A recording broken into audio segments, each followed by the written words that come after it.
ويغدرون بك.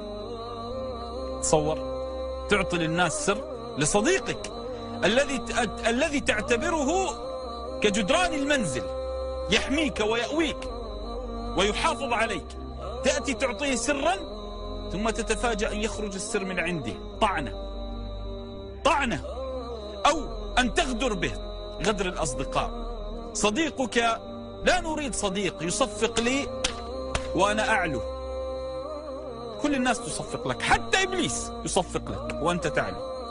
أريد رجل إن سقطت، صديق إن سقطت مد يده إلي، قم أعانني، هذا بألف رجل، هذا بأمة، هذا الرجل بأمة، هذا الذي نتمناه. أريد صديق إن تكالبت علي الدنيا يقف معي ويعادي الدنيا لأجلي.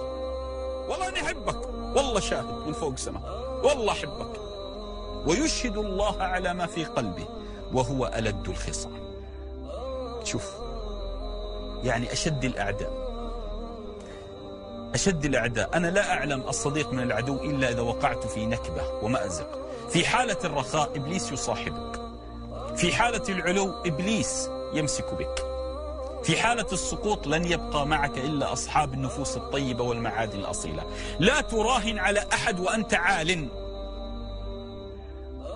إياك أن تراهن على أحد وأنت في القمة، إياك، لأنها كل النفوس واحدة أمامك، ويشهد الله على ما في قلبه كما قال الله سبحانه وتعالى. لهذا من أشراط الساعة أن أصبح أخشى صاحبي. تصور يوم القيامة أنا أخاف من أصحابي،